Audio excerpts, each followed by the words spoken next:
Are you tired of the cookie-cutter approach to education that's stuck in the last century? Are you seeking a win-win situation where your family thrives, your kid's education is revolutionary, and you still get to chase your own dreams? Welcome to Unschooled Unleashed. Unlock your child's genius. I'm your host, Matthew Jarecki, an unapologetic rebel dad and promoter of what many consider to be educational anarchy.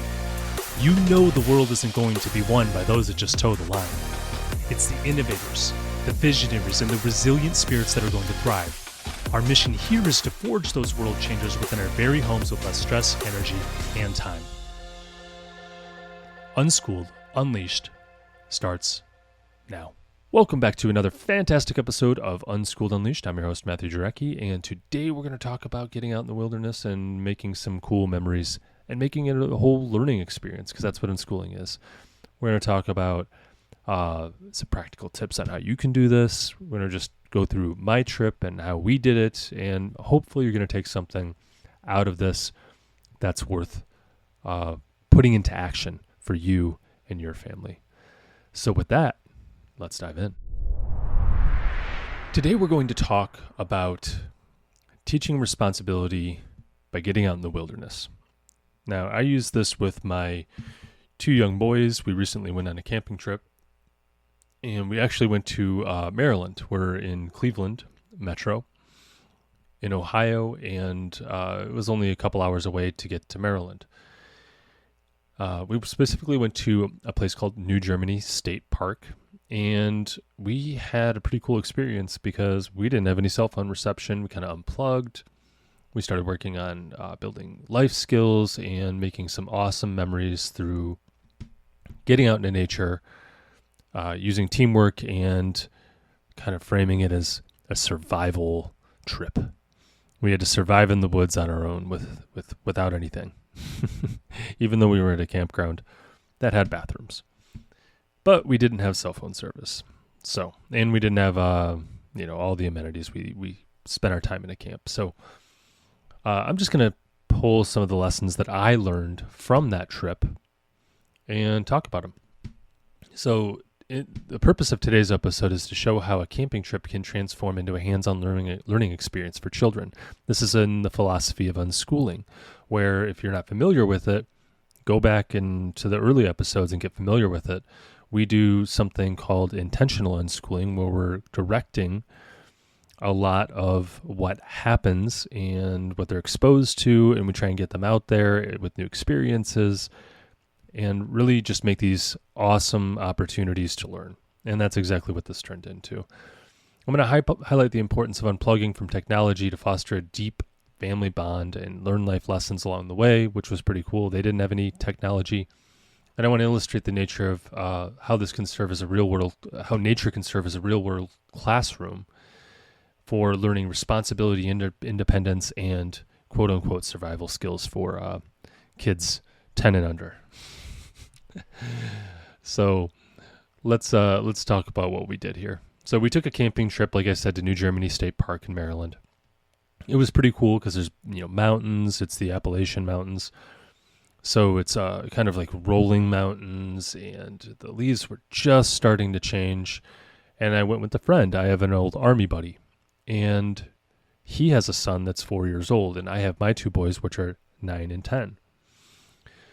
We didn't have any, cell phone reception, so we had no distractions. We just had to spend time together, and that's all we did for 2.5 days. We just had nature, making memories, and a lot of learning. The trip became much more than just kind of a couple-day weekend thing, even though it was during the middle of the week. It became more of a chance for our boys to grow, learn, and experience these cool real-world lessons. And, a whole bunch more. So let me go through. Hopefully we can make it through all 10. I got 10 things I want to talk about. The first being unplugging for real connection. The power of digital detox in nature is what we're calling this one. Like I said, we didn't have cell phones. We just had conversation. That meant we didn't bring the iPads or anything like that. Actually, the 4-year-old got the iPad on the trip, but that's it. We didn't have any service. So we didn't have any texts or anything funny, and we're not staring at our phones doing something. We spent the time talking and connecting uninterrupted, so it was really cool to just connect like that. The boys heard stories of me and my friend, my old military buddy, during our military days, which sparked a lot of questions and gave them insight into our past, and that was a lot of fun to kind of break down and talk about. This is how memories are made. This is how legacy is made. And one of the things me and my friend like to do is tell stories about one another in front of our children and really make it, that superhero thing. We're superhero dads. You know what your dad did when we were in the military? That kind of thing. It's just fun pumping up your friend in front of their son, because that is going to be their standard for what they want to get to. At least that's what we think. And it seemed to work like that for me. So that's what we kind of focused on. The boys did a lot of learning through listening. The boys got to hear real stories about us going through hard times, like times when it took discipline, times when it took teamwork, times when it took perseverance to get through.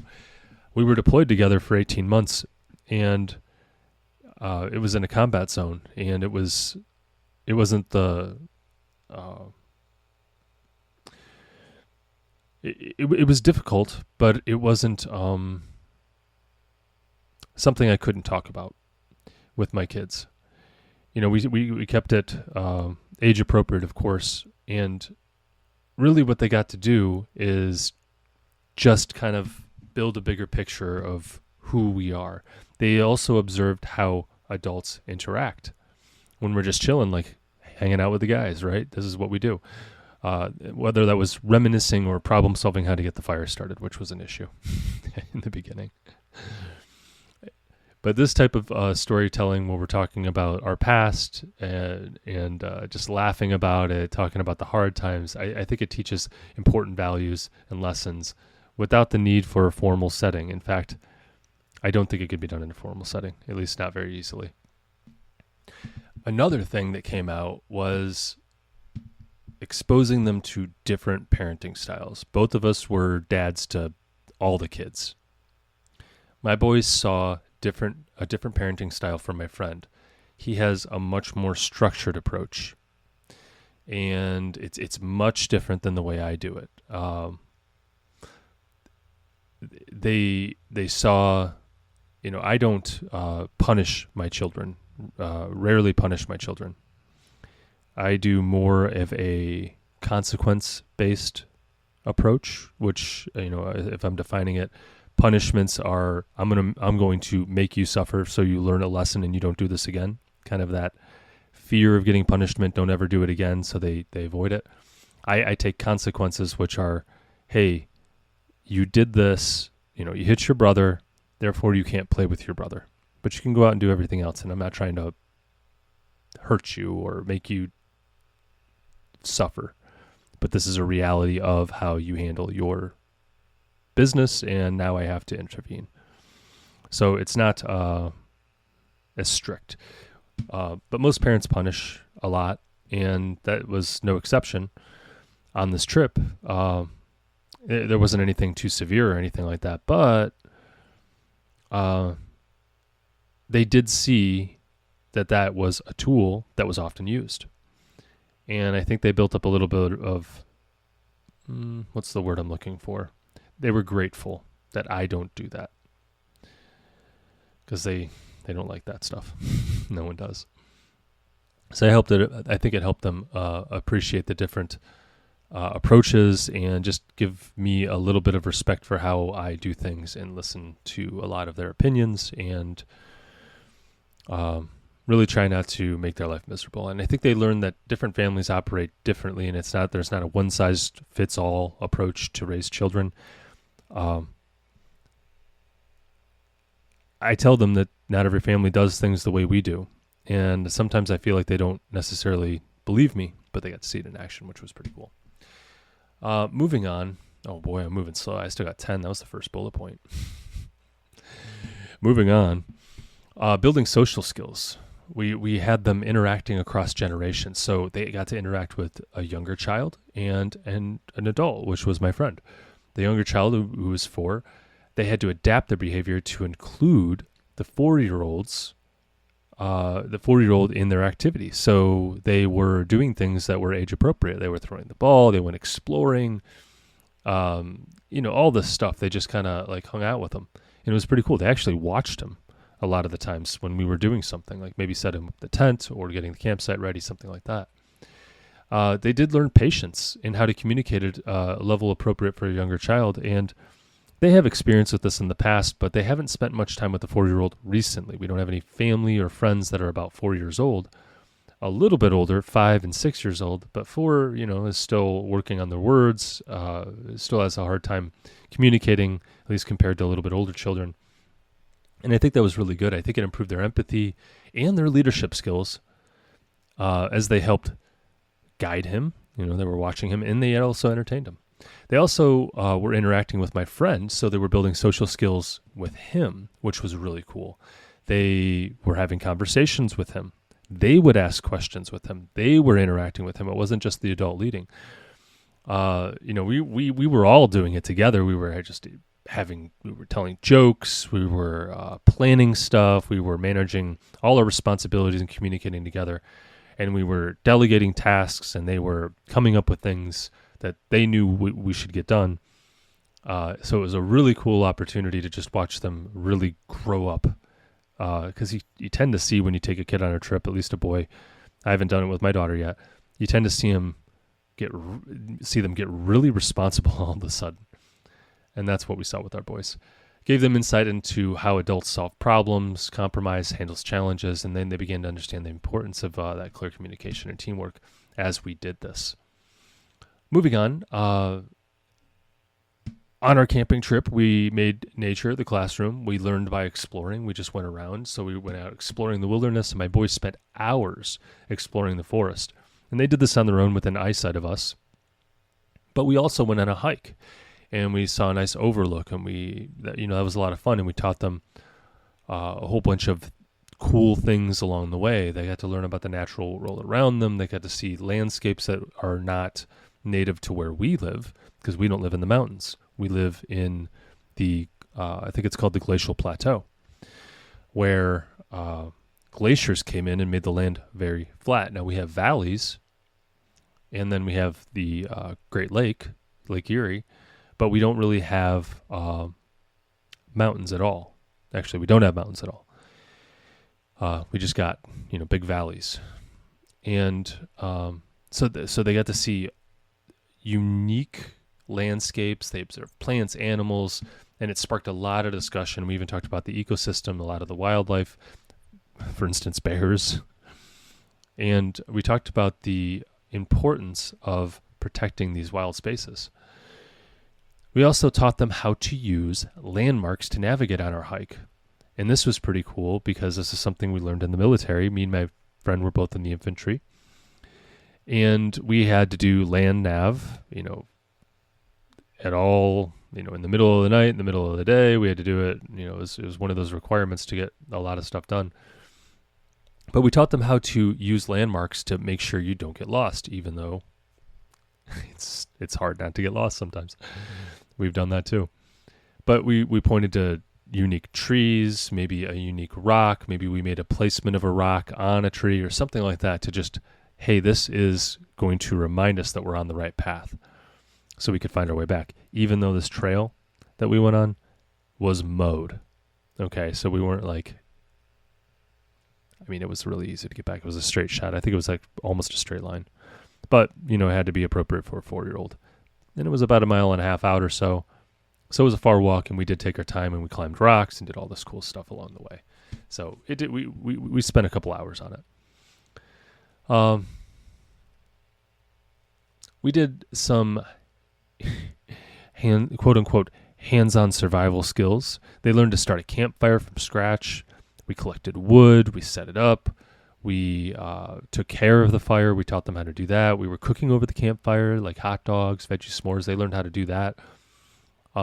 They taught them self-reliance and how to take care of their needs. And they're going to do this with their kids one day, right? So we want to make some good memories. And they loved the s'mores. All kids seem to like that. We also defended the campsite as a part of our survival skills because of potential raccoon invaders. So we brought a squirt gun, and the last time I took my boys camping last year, we went to a local state park, and there were just raccoons constantly trying to get at us because they thought we had food. We caught them behind the cooler, feet away from us. It was crazy. So we came prepared this time for anything that was unexpected. Moving on, this camping trip also taught them responsibility when you're out in the wilderness. So there were real dangers, and we made sure they understood that there were real risks along the way. For example, when we were out there, there are bears. There's cliffs. We even saw a hunter. I think he had a BB gun, though. I don't know. I think he was hunting squirrels or something. There's water. You got to be careful. We talked about that. We talked about how an ambulance just can't drive up and get us. We're in the wilderness. These real risks seem to elevate their sense of responsibility. It's time to, quote unquote, man up, right? They're 9 and 10. The 4-year-old didn't get it as much, I don't think, but I think my boys got it, and they're just like, yeah, we need to keep a lookout. We need to have good communication. They understood the gravity of the situation. There were signs posted everywhere about the bears. We had to make sure we threw out our food appropriately. We had to store the food appropriately, all that stuff. They were keeping an eye on it as well, which was kind of cool. We had weapon safety, and there's a lot of people who don't like guns, but me and my friend were in the military. We were in the infantry. We lived with guns. That's what we did. And honestly, I don't see a problem with defending myself in the woods when there's a real threat of bears. We taught them how to scare off a bear. And one of those ways is make yourself and the group as big as possible, make as much noise as possible, and that includes shooting a handgun. Not necessarily at the bear. You would fire a warning shot, of course, first, but if that thing starts to attack, you might need to. I don't think what we had would necessarily stop a bear, because I didn't think the threat was incredibly real, but we wanted to make sure they saw us interacting with our weapons so that they would just have this message in the back of their head of weapons are meant to be treated with respect. And they watched us do that. We reinforced the importance of safety, of course, them not touching it. We did secure our weapons, and we made sure to let them know that this is something that only big boys can be a part of because we have dangers around us like these weapons. The boys also had this heightened awareness because of these real dangers, and they didn't treat the wilderness like a playground. They were very cautious. They were responsible and mindful of their surroundings, believe it or not, and they took safety very seriously. In fact, when they went out and explored it at one point, they found someone took a whole bunch of tree branches and made a teepee out of it around a tree, if you can get the visual.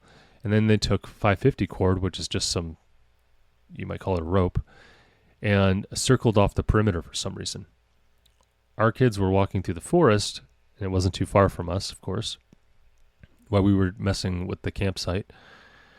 And they said, "Oh my gosh, there's a booby trap. Stop, don't touch it." And they took it very seriously. They ran back and they said, "We found a booby trap." I went out to check it out because I was really terrified because I thought I was thinking a bear trap or something. And saw it was just string. I don't think anything would have happened. I didn't play with it because I wasn't trying to. and I wanted them to, I wanted to make sure that they understood that I was taking it as seriously as they were, because I thought that was important. Moving on, another thing they learned was teamwork with learning how to survive, right?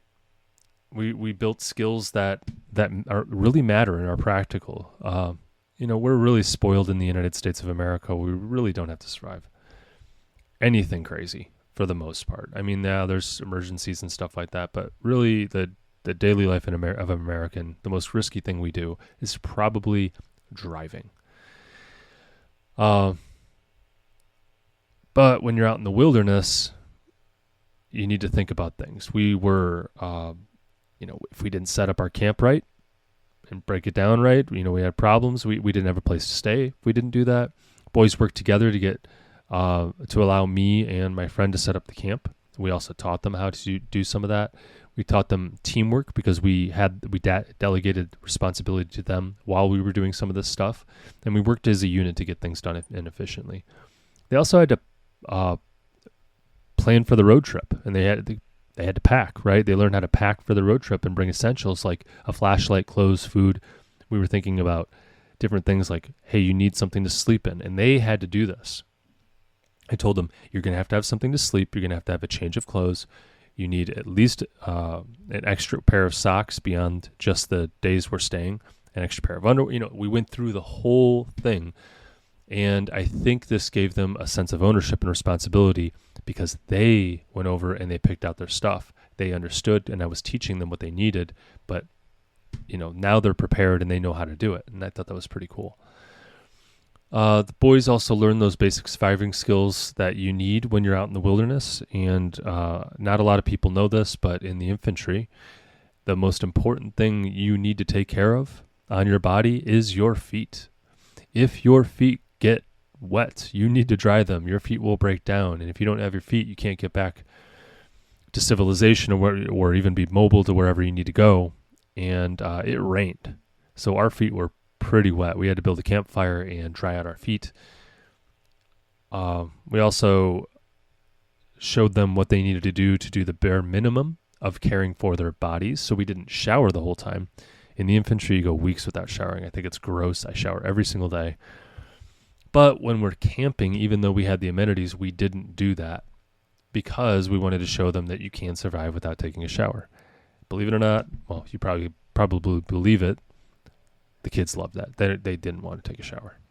We were so dirty. We smelled like campfire. Everything smelled like campfire when I came home. Moving on, physical activity and play is something we did. And that was a lot of fun. It was fun getting out there and just doing stuff. They learned how to get along with everyone at the campsite. We were just playing around. Football, we were throwing it. We were giving the kids a chance to just burn off their energy, run around. They brought the 4-year-old into it, and they were playing with him. It was a great bonding experience for everyone. And I think it just taught them that we're all a unit and we're all taking care of each other. I really thought that was great. We also, when we cooked over the campfire, we didn't put a huge emphasis on this, but you need to control the heat. You need to control the timing. When you're cooking over a campfire, it's a little more difficult to ensure that your food is cooked. So, for example, hot dogs. It's not a huge risk or anything like that, but we taught them how to prepare their hot dogs over the campfire. Even the simplest tasks like how do you prepare a marshmallow over a fire became a learning experience, and we had to teach them not to fling fire because the marshmallow would catch fire and they would fling it up to try and blow it out, and that marshmallow could go right on my face while it's burning. And it almost did. So we had to go over that. We also went over, in the funnest way possible. I already mentioned this, but the preparedness and safety, fending raccoons off. We had to be ready, and it was fun doing that. My emphasis here is on just the physical activity. We're going out and surveying the perimeter, making sure we're safe, making sure there's no unexpected wildlife counters. It's a small but important lesson on responsibility and taking care of the camp, and I think they got that. We need to defend our perimeter. So we got a lot of movement out with all that stuff. We also got some great memorable experiences. I think that this was the main thing we wanted to do. We wanted fun, learning, and lasting lessons. So we made unforgettable memories. The entire experience created memories that we're going to look back and laugh on. My son sleepwalks sometimes, sleep talks, does that stuff. So he woke up all throughout the night. I don't know how often because I didn't want to look at my watch, but it was quite often. He was sleeping right next to me and I was sleeping right next to the door because of it. He'd sit straight up and then he'd start talking and saying like nonsense stuff. I had to physically grab him by the shoulders and make him lay down because he wasn't awake. He doesn't remember any of it. I kept on telling him, lay down. No, we can't talk. We're going to bed. And he just wouldn't get it. So I had to do that. I'll remember that one. That's one of my memories. I also remember us trying to start a fire. So the kids went over and found all this firewood. Someone left firewood, and we thought it was great. But it happened to be raining or misting or drizzling at times. So the firewood was really, really wet. And we spent so much time trying to get that going. So we had to go out and search for dry campfire wood or firewood, and we had to buy it because we couldn't get that stuff started. And we got to camp in the evening, and the sun had already gone down, and we're trying to get this thing started because we're depending on it for dinner and all this stuff. And then we're just trying to find any firewood, and we happened to find some, thank God. It was an interesting time. We were not stressing, but we were a little worried. We couldn't. It was getting late, and we weren't going to have a fire for the first night. That would have been awful. We also used fun as a learning tool. While we were making this experience, we just did a lot of play, a lot of laughter stories, made it all enjoyable. And the boys, I think, learned a lot of life lessons without even realizing it, just by making it fun. And making learning fun helps it stick. It's a part of the whole unschooling philosophy where we just do things they're interested in, and everyone wants to have fun. So it kept the kids engaged. Moving on, they learned how to face their fears. We really had to overcome a lot of challenges, right? It was raining. They're scared of bears. They're scared of Bigfoot. They're scared of any little crack or whatever it might be in the night. And this was a big one. I mean, I told my boys, you're going to be scared. We're literally going out into the middle of the wilderness. There is a threat of danger. And I need you guys on. I need you guys, if I say go, you go. I need you to be brave. The excuse of, oh, I'm scared, I don't want to do it, I don't want to do it. Can't. If I'm saying go, there's a reason, go. They had to be brave. And I think that's, how do I say it? Showing them that I respect them enough, that I respect that they can conquer their fear and take them on a trip like this,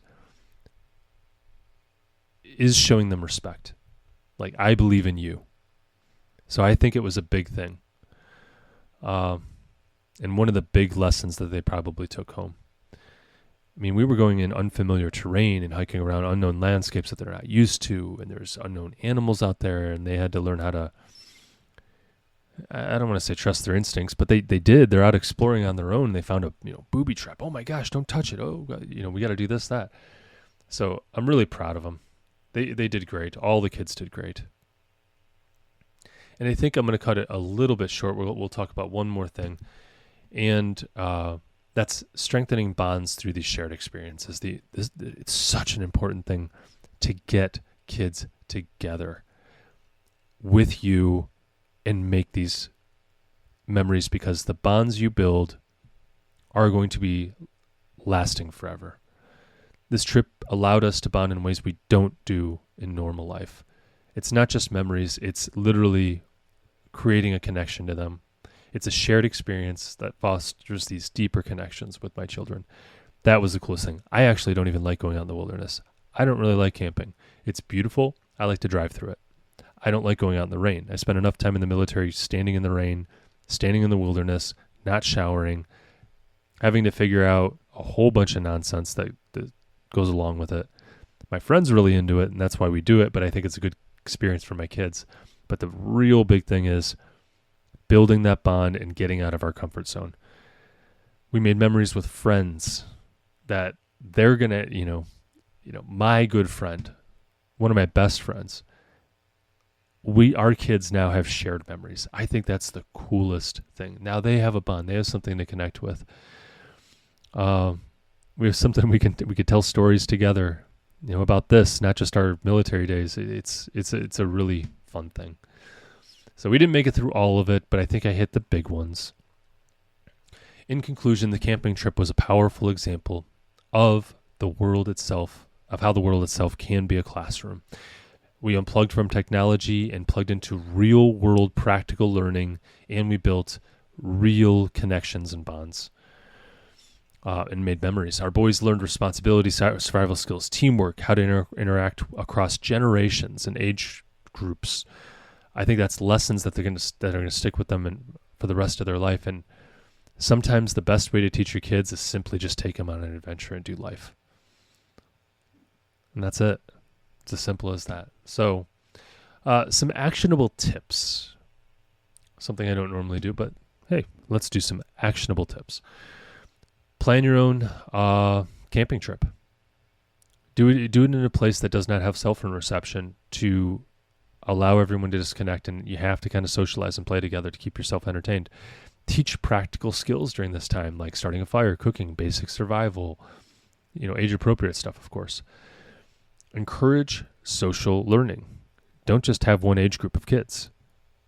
Have them interact with adults. Don't just make it kids and adults. Make it everyone together as a team. You might want to take your dad, or, if you're a grandparent, maybe you're taking your son and his kids, that type of thing. We want to interact across generations. We want to interact across age groups, and we want to build those memories with people that we want in our life for the rest of time. Focus on responsibility with your kids. Let go of trying to control them. Let them face real world challenges outside of a controlled environment, right? That's what this is. The wilderness is not a controlled environment, and allow them to problem solve. Include them in the tasks, include them in the planning, include them in everything. And just create these fun learning opportunities, whether it's cooking over a campfire, packing, or navigating, or anything like that. Just make it fun. Make it all fun. And with that, I think I'll end today's episode. So stay curious, stay unschooled, and stay away from the algebra nightmares. I'll catch you in the next episode. So here's where we roll up our sleeves and bring out the big guns. If you support our mission, then please leave a review. On Unschooled Unleashed, we are talking about using a radical approach to education in today's world, and the more 5-star reviews we have, the more people will feel comfortable with the ideas, strategies, and principles we discuss. It gives legitimacy to our message, and the podcast's algorithm prioritizes us so we can reach more people. You may even have your 5-star review read on our podcast.